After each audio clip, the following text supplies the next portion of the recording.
बड़ी पार्टी के बड़े नेता हैं। मेरे जैसे छोटे आदमी के लिए अगर कुछ बात कहेंगे तो उनका बड़कपन है। लोग प्यार करें, इज्जत करें और हम बिकाऊ माल न हो, ये हमने साबित कर दिया। मेरी कहाँ ये हैसियत है। मैं अपने यहाँ टिकट नहीं दिलवा सका, उनका कैसे कटवा सका। मुझे पूरी दुनिया में सिर्फ एक नंबर याद था और वो था मेरी बीवी का नंबर। और मैं आपसे ईमानहू कहता हूं कि वो नंबर भी मैं भूल गया। 5 बरस में एक छोटी सी कोठरी में अकेला रहता रहा तो एहसास ही मर गया, किसी का इंतजार ही नहीं है। आपके पार्टी के लीडर हैं, आप जेल से बाहर आ गए हैं, उन्होंने वेलकम किया है, आपसे कोई बातचीत हुई है उनकी? बहुत शुक्रिया उनका। जाहिर है वो बड़ी पार्टी के बड़े नेता हैं। मेरे जैसे छोटे आदमी के लिए अगर कुछ बात कहेंगे तो उनका बड़कपन है। पार्टी के शीर्ष नेता आपसे मुलाकात करने नहीं आए हैं, यहाँ तक कि स्थानीय सांसद भी जो हैं वो अभी तक मुलाकात करने नहीं आए हैं, क्या कहेंगे? ये कहेंगे कि वो खैरियत से रहें और खुश रहें, आबाद रहें। सर, कुछ इस तरह के स्पेकुलेशन भी है, कुछ चर्चा भी हो रही है कि आप बीएसपी की तरफ रुख कर सकते हैं, क्योंकि आप फाउंडिंग मेंबर रहे हैं समाजवादी पार्टी के। तो ये सवाल बहुत अहम है कि आजम खान साहब का पॉलिटिकल जो भविष्य है वो आगे कहाँ जाने वाला है, कहाँ रहने की तरफ भी स्पेकुलेशन लगाया जा रहा है कि आप मूव कर सकते हैं। हमारे पास एक चरित्र नाम की चीज भी है और उस चरित्र का ये मतलब नहीं है कि हमारे पास कोई पद हो, ओहदा हो। लोग प्यार करें, इज्जत करें और हम बिकाऊ माल न हो, ये हमने साबित कर दिया है। बेशक।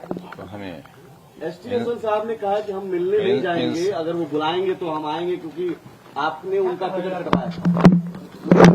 मेरी कहाँ ये हैसियत है।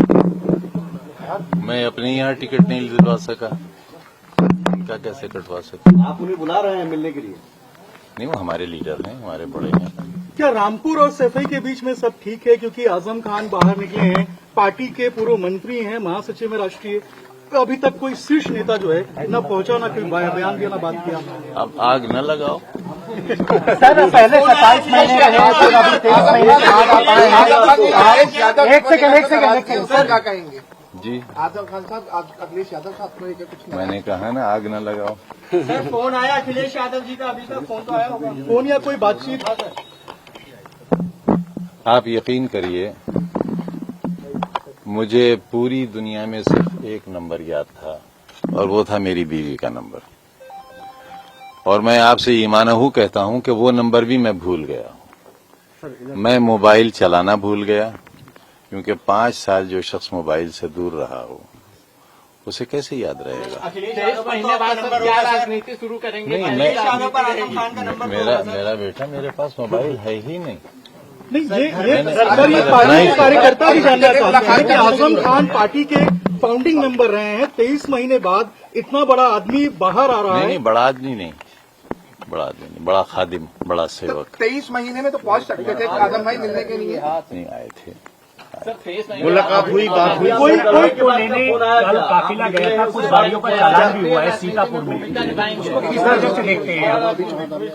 जिन गाड़ियों का चालान हुआ है उनको लेकर क्या कहेंगे? कुछ भी नहीं कहेंगे। आजम भाई 23 महीने बाद कल आप छूटे हैं, कुछ कहें। शिवपाल यादव भी वहाँ पहुँच सकते हैं, तो क्या कहेंगे उसे? न कहे कि कितनी सजा जमाना पा रहा है, अगर कहेंगे तो पता नहीं उन लोगों को और क्या क्या सजाएं मिलेंगी। सर, एक सवाल और है कि आप पहले आप 27 महीने रहे, फिर 23 महीने के बाद आप लौटे हैं, आपके ऊपर बहुत सारे केसेस पेंडिंग हैं, आपको 1 तारीख को कोर्ट में भी पेश होना है। तो आप सरकार के बारे में आपका क्या कहना है? क्या पॉलिटिकली आपको डैमेज किया गया है? इस तरह की केसेस लाद करके आपकी राजनीति खत्म करने की कोशिश की गई है, और अब चूंकि आप जमानत पर आ गए हैं, तो ये जो पूरा जो डेवलपमेंट हुआ है खासतौर पर 2017 के बाद, उसको कैसे देखते हैं आप? जो लोग मुझे देश भर में नहीं जानते थे वो भी जान गए। जिन लोगों को मेरे बारे में नहीं मालूम था मैं कैसा आदमी हूँ वो भी जान गए। कोई दुख, कोई कसक पार्टी में? पार्टी के इतने शीर्ष नेता आए हैं, पार्टी के शीर्ष नेता अभी नहीं पहुंचे आपसे मिलने के लिए। कोई दुख, कोई कसक, कोई तकलीफ? क्योंकि कार्यकर्ता कह रहे हैं कि आजम साहब इतने बड़े हैं लेकिन पार्टी के शीर्ष नेता नहीं आए, दुख है। इतने 5 बरस में एक छोटी सी कोठरी में अकेला रहता रहा तो एहसास ही मर गया, किसी का इंतजार ही नहीं है।